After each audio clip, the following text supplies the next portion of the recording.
Harley Davidson's collapse isn't just a business story, it's a warning. Sales are tanking, dealers are bailing, and leadership is in chaos. If you think this is only about motorcycles, you're wrong. Watch to the end. You'll understand how close this collapse is to your own job, your wallet, and your future. What's happening? Harley Davidson is not in a slump. It is in a free fall. The numbers are no longer up for debate. In the first quarter of 2025, Harley's global motorcycle shipments dropped by over 33%. Revenue from motorcycle sales fell by a jaw-dropping 27%. These are not seasonal fluctuations or pandemic aftershocks. This is the beginning of a structural collapse. Analysts have downgraded Harley's outlook, with some even predicting the brand will cease to exist as we know it within the next 12 months. One Wall Street strategist called it the most visible implosion in American manufacturing in a generation. This is a company that once embodied untouchable American muscle. Today, its stock is barely holding on, shedding value quarter after quarter. In just 1 week following its most recent earnings call, Harley's valuation plummeted by over 28%, wiping out hundreds of millions in market confidence. And when investors lose faith, capital dries up. Harley is now drawing on credit lines to stay liquid, while its financing arm, previously a golden goose, is being quietly sold off in chunks. Even the company's own leadership seems spooked. Their full-year guidance was pulled all together, and words like restructure, reposition, and realign are now replacing the bold declarations of yesteryear. Executives no longer talk about growing market share, they talk about survival. The collapse is no longer theoretical. It is real, and it is already happening. Those numbers weren't just losses, they were red flags waving inside the boardroom. Boardroom Bloodbath. Inside Harley Davidson's headquarters, it is not just financial reports that are causing panic. It is civil war at the top. Activist investors, led by H Partners, have launched a full-scale revolt against the company's leadership. They are demanding not just new strategies, but new people to implement them. Board seats are under siege. CEOs are being pushed out. The old guard is being told, plainly, that they no longer have the right to steer the company they once saved. The tension reached a boiling point when H Partners called out Harley's board for abysmal performance and strategic blindness. Shareholders backed them. Proxy votes turned combative. Emergency meetings were scheduled to determine how to avoid total investor mutiny. And meanwhile, Harley's competitors were circling like vultures, watching one of America's most iconic brands tear itself apart from the inside. The company's response? Denial, followed by delay, followed by more public relations spin. But behind the scenes, morale is collapsing. Staff described the mood as toxic, with mid-level executives jumping ship and high-ranking officers walking out of earnings calls red-faced and silent. Nobody knows who is really in charge anymore. Everyone is waiting for someone else to make the next move. And in that kind of power vacuum, collapse only accelerates. Because when the boardroom becomes a battlefield, the brand stops functioning. There are no unified decisions, only rival camps, each convinced they know how to fix the future. But this isn't just a corporate problem, it is now a cultural one. Because while executives fought over the balance sheet, while executives scrambled to keep their titles, riders were busy burying their trust. Like if this hits home, drop a comment. Your voice matters more than ever in moments like this. Let's talk. Leather and loss. To the men and women who built Harley Davidson's mythos, this is more than disappointing. It is a betrayal. For over 120 years, Harley was not just a bike, it was the American motorcycle. It was a symbol of rebellion, grit, and hard-won freedom. Riders did not just buy a Harley, they committed to a lifestyle, a brotherhood, a culture carved into the road with chrome and leather. But that culture now feels like it is being outsourced, both literally and spiritually. When Harley began closing American plants and shifting production to Thailand and Brazil, the backlash was instant. Hardcore riders, many of them veterans, factory workers, and blue-collar loyalists, did not see a cost-saving measure. They saw surrender. They saw the soul of the brand being handed to the lowest bidder in the name of global efficiency. And they were not quiet about it. Dealerships reported customers walking away mid-sale. Rider forums lit up with calls to boycott. "It's not just the bike," one lifelong Harley owner posted. "It's what the bike stands for. And right now it stands for nothing." For a brand that built its empire on American exceptionalism, the sudden embrace of globalization was not just tone-deaf, it was catastrophic. And Harley did not stop there. In an effort to modernize, they embraced electric bikes, synthetic engine sounds, and Bluetooth dashboards. To loyalists, it felt like watching a beloved dive bar turn into a vegan juice lounge. The roar was gone. The grit was gone. The identity was gone. But the final insult, the one that turned disappointment into full-blown outrage, was still coming. Then came the loudest voice in the country, and he knew exactly where to hit. We've linked gloves, jackets, and road gear in the description. Stuff built for riders who still believe in quality and grit. Tested, trusted, no corporate fluff. Gear up and ride ready. Trump's biker blitz. It started with a tweet, then a threat, then a campaign slogan. President Donald Trump did not merely criticize Harley Davidson, he declared war on it. And in doing so, he turned the company into a symbol of corporate betrayal in the eyes of millions of Americans. "Harley is abandoning its workers," he said. "They're making excuses to ship jobs overseas." But he went further. He framed their global expansion and electric pivot as part of the broader woke corporate decay that he claims is infecting American industry. And that hit hard. Because Trump's base, it overlaps almost perfectly with Harley's. These are the same communities that wear the brand like a badge of patriotism. Folks in small towns, working-class strongholds, and biker rallies from Sturgis to Daytona. Trump told them Harley was turning its back on them, and they listened. Soon after, he threatened massive tariffs on foreign-made Harleys. He called for a boycott. He told crowds, "They'll never sell another American bike again." And the damage stuck. It wasn't just a political comment, it was a cultural rebranding, one tweet at a time. Harley tried to explain itself. Press releases came out clarifying strategy. Executives begged for nuance. But it was too late. Once Trump made it a loyalty test, the backlash was irreversible. Dealers reported hate mail. Protests popped up outside showrooms, and across social media, the phrase "traitor bike" started trending. In just a few weeks, Harley Davidson went from patriotic icon to political football.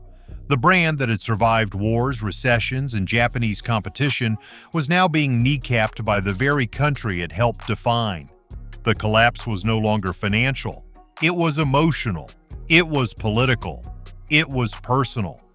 But Harley's greatest gamble wasn't political. It was plugged into a wall. Silent ride, loud rejection. Harley Davidson thought it was making history. In 2019, it launched the Livewire, its first fully electric motorcycle with glossy ads, high-end pricing, and the hope of attracting a new, younger generation of riders. But what was billed as a revolution turned out to be a misfire. With a price tag north of $30,000 and a whisper-quiet ride that felt more Prius than power, the Livewire didn't take off. It stalled. Less than 1,000 units were sold in its first year, and by 2025, sales had barely ticked up. Dealers began quietly dropping the model from showrooms, citing low interest and high costs. The problem was never just about range or performance, it was about identity. Harley's brand was built on roar, rumble, and rebellion. Livewire offered Bluetooth integration, fast charging, and synthetic growl. But no matter how hard they tried to engineer that sound, the soul didn't follow. Legacy riders mocked it as a glorified scooter. Younger audiences found it cool in concept, but unaffordable in practice. The middle vanished, and so did momentum. Harley had spent millions on a bike that no one wanted to ride. Not because it was electric, but because it didn't feel like Harley. After the silence fell flat, Harley doubled down on noise of a different kind. Cafe lattes and cracked chrome. When the electric experiment floundered, Harley turned to branding. Not just logos and taglines, but physical transformation. The new plan was to turn dealerships into lifestyle hubs. modern, open-concept showrooms where bikes sat beside branded jackets, live music, and espresso machines. In other words, the Apple Store for motorcycles. Clean walls, modular displays, ambient lighting, yoga classes on weekends. Harley executives pitched it as next-generation customer engagement. Riders called it a showroom for people who don't ride. This was not just a tone shift, it was a tone-deaf disaster. For a company whose loyal base valued grit, grease, and garage floor authenticity, this sanitized rebrand felt like betrayal wrapped in brushed aluminum. Dealers were instructed to overhaul their storefronts. Sales teams were retrained not just in specs, but in experience-first storytelling. It all looked good in a PowerPoint presentation, but on the ground, it created friction. Longtime customers walked in expecting torque specs and walked out being offered turmeric lattes. And while Harley tried to soften its image, the actual motorcycles weren't changing fast enough to justify the overhaul. Prices remained high. EV demand stayed soft, and traditional models still accounted for most of the floor traffic. They invested in optics while the core product floundered. Image wasn't enough, so they promised something cheap, shiny, and not quite real. The Phantom bike. Desperate for a win, Harley teased something radical. A brand new entry-level motorcycle for just under $6,000. The announcement was made with maximum fanfare, targeted at younger riders, global markets, and cash-strapped customers looking for a reliable way into the Harley lifestyle. But there was a catch. The bike didn't exist yet. There was no confirmed design, no manufacturing plan, and no hard release date. Just a promise. Investors were told to expect delivery sometime in the second half of 2026, maybe. The goal was clear: buy time. Use the buzz to offset bad press, shaky leadership, and declining sales. But Wall Street isn't a fan of vaporware. The stock bump was short-lived, and analysts quickly downgraded the news as speculative distraction. Worse, dealers began fielding calls from customers asking when the bike would arrive. When they couldn't answer, those customers moved on. Even inside the company, there was skepticism. Executives had already admitted that electric models would remain niche. So why throw $6,000 on the table for a bike that didn't exist, especially when legacy riders were screaming for updates to the models they already loved? It felt like Harley was selling a ghost, cheap hope in expensive times. While Harley chased dreams, its front line was quietly disappearing. Dealerships in revolt. Harley's dealers were once the backbone of its empire. Independently owned, passionate, and deeply embedded in their communities, these showrooms were not just sales floors, they were gathering spaces. But in 2025, that relationship is collapsing. Dealers are walking away, closing shop, or speaking out against the company they once proudly represented. The reasons are clear: falling foot traffic, confusing marketing, unreliable inventory, and new policies that prioritize brand image over profitability. Some dealers were forced to remodel at their own expense. Others were told to push electric bikes they couldn't sell. Margins thinned. Incentives dried up. And when questions were raised, Harley offered vague support and talking points about long-term vision. For many small business owners, that wasn't good enough. They didn't need vision. They needed customers. And it's not just the finances, it's the vibe. Longtime employees feel alienated by the corporate shift. Customers complain that walking into a Harley store no longer feels like stepping into a biker's domain, it feels like stepping into a boutique. And when that identity goes, the connection goes with it. Dealerships have begun dropping Harley inventory altogether, shifting to used bikes or competitor brands with more consistent support. But hardware failure was just the surface. Underneath, the culture was burning. For more than 120 years, Harley Davidson was more than a motorcycle brand. It was a symbol of defiance, freedom, and brotherhood. It was blue jeans on chrome, engine grease under your nails, and the deafening roar of rebellion rolling through small-town parades and cross-country highways. A Harley wasn't just bought, it was claimed. Passed down like an heirloom, worn like a badge, lived like a creed. Entire families revolved around the Harley way of life. Biker rallies became cultural pilgrimages. Veterans, factory workers, small business owners, they all found identity in the ride. But in 2025, that identity is slipping. Younger generations don't feel the same pull. Many of them associate motorcycles with debt, danger, or outdated aesthetics. Harley tried to pivot toward technology and inclusivity, but in doing so, they broke the emotional bridge between the brand and the people who built its myth. What was once a cultural movement has become a marketing department. Dealerships feel sterile, bikes feel over-engineered, and longtime riders feel like guests in a showroom that used to be theirs. The brotherhood is still alive, but the symbol at the center is cracking. For many, the ride just doesn't feel like Harley anymore. It feels like something trying to be Harley and failing. Harley didn't just drift, it drove straight into the jaws of global backlash. The Great American Trade-Off. In response to rising production costs and global competition, Harley Davidson made a decision that would haunt its legacy. It began outsourcing. Thailand, Brazil, India. For executives, it was framed as a strategic necessity, a way to preserve global market share and navigate foreign tariffs. But to millions of American riders, it felt like betrayal. This was the brand that marketed itself as Milwaukee-born, Milwaukee-made. When bikes started arriving with assembled overseas labels, the outrage was immediate. The backlash wasn't just noise, it was personal. These were working-class riders who had weathered recessions, fought overseas wars, and raised American flags outside their garages. Harley was a piece of their identity, and now that identity was being manufactured on the other side of the world. Forums exploded, boycotts spread. Some dealerships quietly stopped carrying overseas assembled models, refusing to be complicit in what they saw as corporate treason. And the irony? It didn't even work.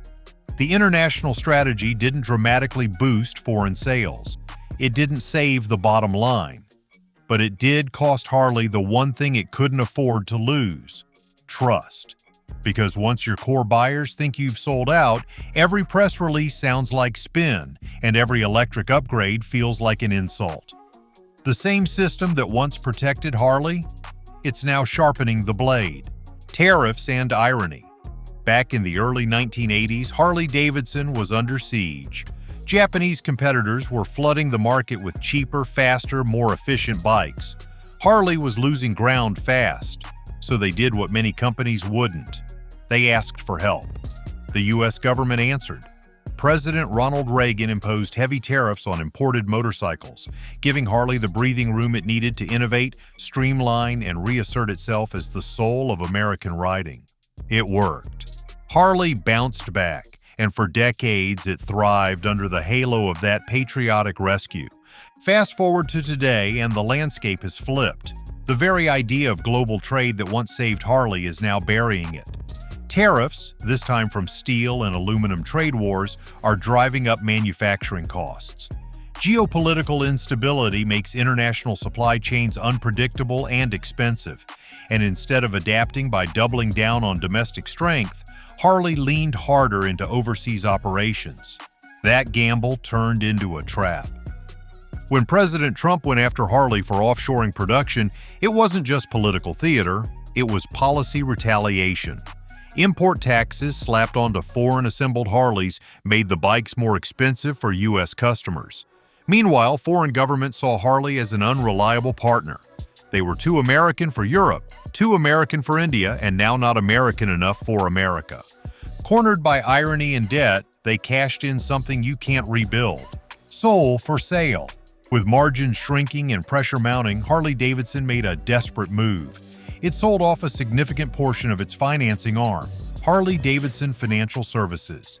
This was not just a balance sheet adjustment, it was a surrender of one of the last profitable pillars holding up the company. The deal brought in billions in cash, but at a heavy price. Control, leverage, future revenue, gone. For years, Harley's finance division helped grease the gears of the brand. It allowed riders to finance bikes through branded loans, created steady income through interest, and gave dealerships tools to close sales quickly. It was the economic engine under the chrome. By selling it off, Harley mortgaged its future for survival. and investors noticed. While the short-term stock bump gave hope to some, most analysts read the move as what it was, a fire sale disguised as a strategy. Even worse, the sale came with vague promises to focus on core products and reinvest in innovation. But with what team? What leadership? What roadmap? Harley wasn't expanding, it was retreating. And once you sell your core, you don't get it back. The company tried to spin it as a smart play, a strategic reshuffle in a shifting market. But everyone saw the truth. Harley didn't sell a financial division, it sold part of its soul. With its soul sold off, the fallout was about to spill far beyond the factory floor. The factory fades. Harley Davidson is not just another brand on the brink. Its collapse would be a warning shot to every sector of American manufacturing. This is a company that for over 100 years stood as proof that the United States could still make things. Real things. Loud, heavy, handcrafted machines that didn't just roll off assembly lines, they roared onto highways and into cultural legend. But now, its fall signals something far bigger than motorcycles. It points to the hollowing out of America's industrial identity. If Harley goes down, it becomes a case study in how legacy brands struggle to navigate the modern economy. Rising labor costs, global supply chains, cultural shifts, and political volatility. It becomes a chapter in the ongoing de-Americanization of products we once considered sacred. First the textile mills, then the steel plants, then the car factories, and now the symbol of American rebellion might go quiet. Other industries are already paying attention. If a company like Harley, so iconic, so culturally bulletproof, can't survive the shift, who can? Executives from Detroit to Decatur are watching, calculating, hedging, and the fear isn't just that Harley collapses. It's that it becomes normal. Another ghost in the graveyard of American greatness. Harley's collapse didn't stay on the production line, it jumped onto the campaign trail. Votes on two wheels. In today's America, no cultural crisis goes unexploited, and Harley Davidson's implosion is now prime political real estate. From campaign rallies to Senate hearings, politicians on both sides of the aisle are using the company's crisis as a cudgel in their culture war arsenal. For some, Harley is a symbol of corporate betrayal, a brand that chose profits over patriotism. For others, it's proof that government regulation is killing American business. Either way, Harley is no longer a company, it's a talking point. In recent weeks, political ads have featured factory closures in Milwaukee, clips of Trump blasting Harley for abandoning American workers, and sound bites from progressives calling for stricter penalties on corporations that offshore jobs. Senators have floated legislation to mandate domestic manufacturing quotas. Governors are demanding subsidies to save what's left. But these aren't rescue plans. They're rhetorical weapons. Harley's name is now shorthand for failure, for betrayal, for economic anxiety wrapped in leather and chrome. And every time a politician invokes that name, it reinforces a narrative that America can no longer protect its own legacy. Harley didn't just fall, it got turned into a meme, and the people caught in the middle, they're not giving speeches, they're not on TV, they're on the factory floor watching it disappear. As sound bites flew, the real victims clocked out, maybe for the last time. Ghosts in the assembly line. Behind every motorcycle is a pair of hands that built it, and across the country those hands are now idle. At plants in Pennsylvania, Wisconsin, and Missouri, thousands of workers are feeling the slow-motion collapse not as a headline, but as a pay stub that suddenly stops arriving. These are not abstract victims of market trends. These are real people. Men and women who gave decades to a company they believed in. And now they are watching it all crumble. Talk to a Harley plant worker today and you won't hear jargon, you'll hear heartbreak. They remember when the assembly line was a source of pride, when you could walk into a bar wearing your factory badge and get a nod of respect. Now, those same workers are filling out unemployment forms and trying to retrain for jobs that barely exist. Some are close to retirement and watching their pensions evaporate. Others are young and angry, realizing that stability is no longer part of the deal. And what hurts most? The feeling that nobody fought for them. that the company made promises it never intended to keep, that their loyalty was disposable. This isn't just economic, it's emotional trauma etched into calloused hands and sleepless nights. This isn't just their loss, it's a mirror for the rest of us. Subscribe now. Harley's just the start. If you care about what's next, this is the one channel you'll need. You're already in the wreckage. This story doesn't end in a Harley showroom, it ends in your life. Because the collapse of Harley Davidson isn't just a corporate tragedy, it's a mirror held up to every American consumer, voter, and investor. If Harley can fall, what about your favorite brands, your pension fund, your community? The same forces crushing Harley, outsourcing, automation, global instability, are already shaping your future. Do you own a mutual fund? Check if it's been hit by the fallout. Harley's bonds are teetering. Its stock is dragging down indexes. That ripple touches portfolios everywhere. Are you a voter? Get ready for another election where economic despair is weaponized, where Harley becomes a metaphor for what we've lost. Are you a customer? Watch what happens to quality and price when legacy manufacturers fade and are replaced by tech-branded shells. And let's not forget the psychological toll. This collapse is cultural. It changes how we see ourselves. It erodes the myth of American permanence. The idea that some brands, some symbols, some things just won't go away. But they do. And they are. And unless something changes, Harley is just the beginning. Because here's the brutal truth. This isn't about motorcycles. It's about the American middle class, industrial stability, and cultural cohesion. The warning signs are flashing, the damage is spreading. And that collapse? It's closer than you think. Watch your mirrors. Harley Davidson was never supposed to fall, but it is. And it won't be the last. If this shook you, hit like, share it, make noise.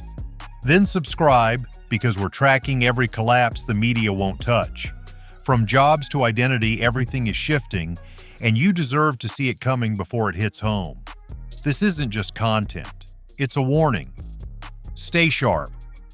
Stay loud. We're just getting started.